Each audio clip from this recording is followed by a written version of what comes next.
So this one is, it starts with Karen, the boatman who takes you over to Hades, and it's called Crossing the River. Karen's boat was full. I could wait on his return. You're in no hurry, he laughed, pushing away into the mist.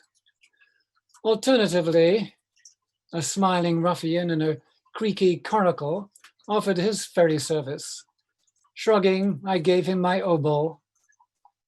Inexpertly, he took us into a current that swept us far downstream, well beyond the land of the dead, beyond any land I'd heard of. Emerging from the mist, we saw by the river's rocky edge crowds of handsome people watching us incuriously. These are the unborn, he told me, who were due to join the living, but something intervened, and here they wait, I do not know for what. Maybe some, maybe many, had an intimation of what lay ahead for them and chose to remain unborn.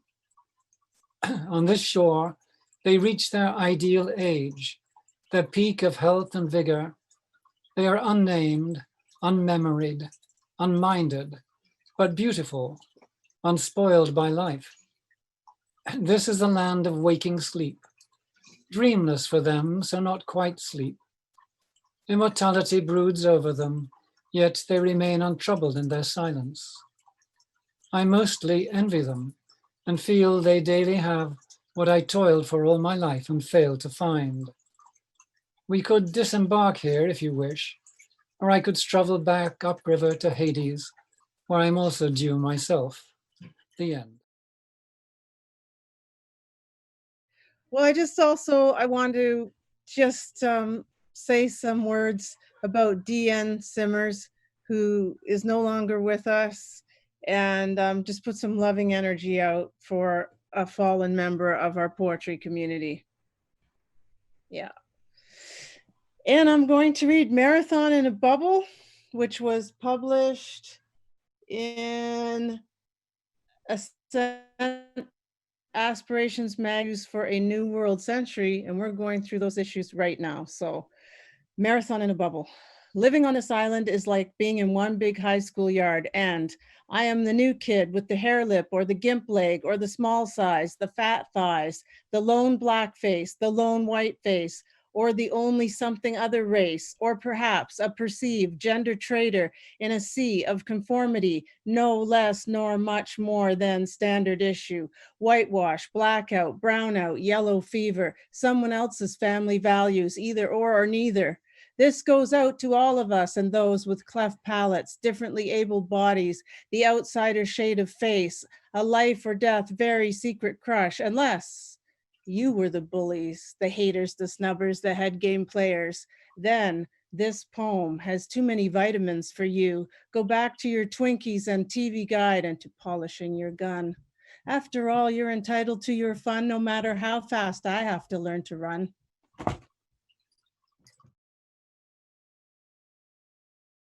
One of the things that happens with poets is sometimes we get tangled up in punctuation, and so this is a little poem that I wrote to. It's called Ode to an Ellipsis. Dot, dot, dot. Leave out words in a too long quote. Sharpen thoughts to swords.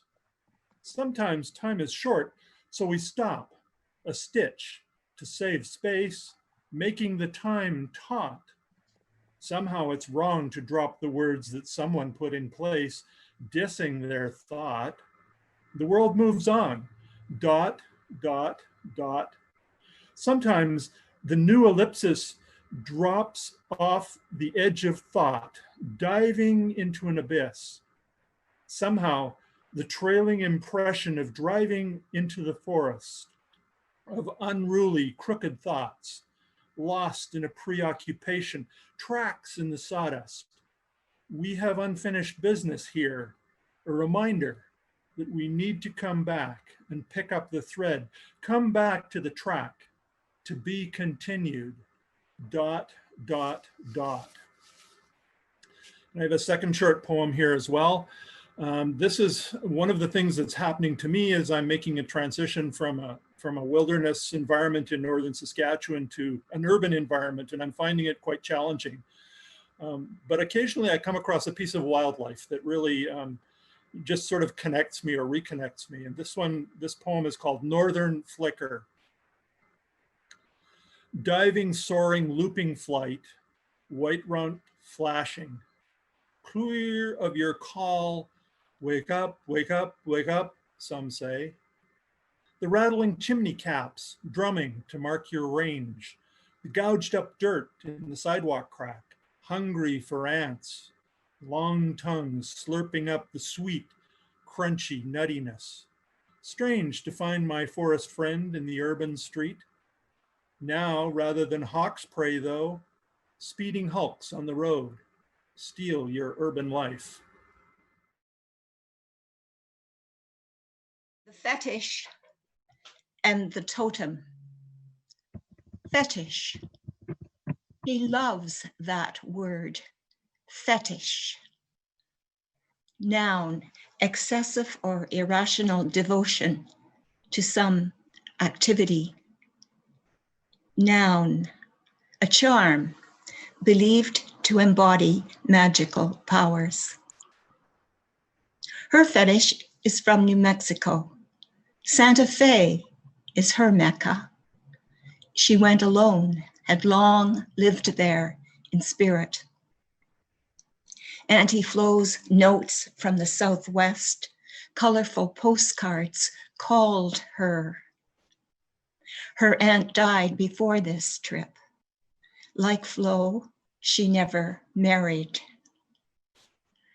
Her decor was of the plains and desert, Georgia O'Keeffe's Women and Flowers, Carol Griggs' Women on Horses, Irene Clark's Women and Blankets, Plains Cree artist George Littlechild, the horse, his totem.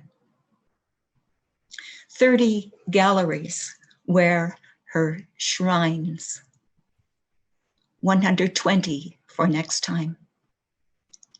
She came away with a tiny fetish, not traditional, not Sunni bear or wolf, but a horse.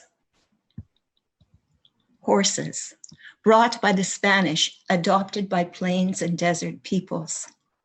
This one, hard, silky stone of mottled onyx, long and low, sturdy, stylized. Tiny turquoise arrowhead, lashed to sorrel back, ears forward, willing, her fetish, the horse, her lifelong totem, now a good luck charm. Totem. She loves that word, totem. Noun, emblem consisting of an object such as animal or plant. Noun, clan, identified by kinship to a common totemic object.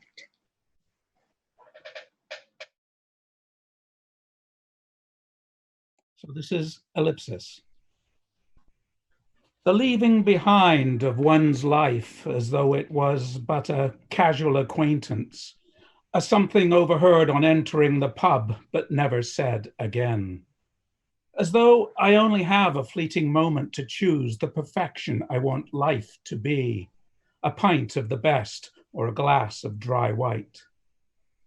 Alexander the Great was not that great. He bungled that by how he barged in. It was the men who followed and fixed the plumbing that thrust greatness on him. Conquest is not something you keep. It is what others do not let go. A simple matter of bashing the puppy on its head, who then devotedly follows from one dog biscuit to the next to avoid getting hit on the head again. For some, seeing the puppy hit on the head is enough to scare them off the tightrope forever. Others do extreme stunts as if pretending the tightrope were not there at all, stretched across the lawn as we try to make our way out of adolescence to some place we can ingest the swallow of without throwing up all over the high places and the bare huts of welcome refuge. Climbing a tree, I rarely remembered my fear of coming down until I was just too high, and spent the rest of my life that afternoon trying to remember to never do that again, which of course I forgot till swimming too far into the protected water of the bay, and not so much waving nor drowning, but tiring my wings as though a hummingbird, inches from the nectar in the plant on the balcony, and only inches from the cat. The ordinariness of high drama, and how it is repeated and repeated until it isn't, which is the release we have all been waiting for. All that leads to these moments of deep satisfaction that know no bounds. Thank you. That's my ellipsis. This is a fairly short poem. It's going to ask you to imagine yourself into Belfast in 1972 in the early days of the Troubles. I have some Irish ancestry, so that comes up frequently in my own writing. It's a timely occasion to read this poem because we've just come through July 12th, which some of you will know is the marching season in Northern Ireland. On July 12th of 1690, William of Orange conquered King James II and thus established the Protestant ascendancy in Ireland. And Unionists every year on the 12th of July march, sometimes through nationalist neighborhoods to celebrate that victory, and that often leads to conflict and violence, sadly. This poem's title is Masha Damada, which is a line taken from an old Irish song that some of you will know called Whiskey in the Jar. And it also calls on that song for 4 lines, and you'll hear them as I go along. The lines are, there's whiskey in the jar, whack fall the daddy-o, for he were a bold deceiver, and send for Captain Farrell. So you'll hear those lines coming up, and I'll now go to the poem. Masharing Damadu Damada. 1972. 1 down, 7 now gathered. 2 are wary of the cleric who may have blathered. 3 regret some things they said. Another 2 sigh at the things they didn't, to the man found under the bridge dead. 1 sobbed quietly in the back of a brown car. Another's chin trembled while reciting coded lines. There's whiskey in the jar. 4 are related by blood or marriage, oh. As the gaunt one knelt, he pocketed the host. Whack fall the daddy-o. 2, maybe 3 gave the push. Only the stout one wept. The stammerer repeated his verses before he stepped into the confessional and bared his soul to the priest who may have blathered, to the bishop who blessed the whole where the dead man rests. It's the bishop they blame for softly repeating in the same brown car the penitent's words and his name. One's lying dead now in the Cullingtree Road. Another's lying softly into a telephone receiver. Still another, X, is lying in a different confessional, a crumbling host in his sweaty hand, for he were a bold deceiver. Given gaunt ones, stout ones, blood ties, marriage ties, fathers, daddies, his grace, the push, the fall, the hole in the ground, a feral corruption of the mystery of faith, Solve for X if you must, but in the name of God, do not send for Captain Farrell. Thank you.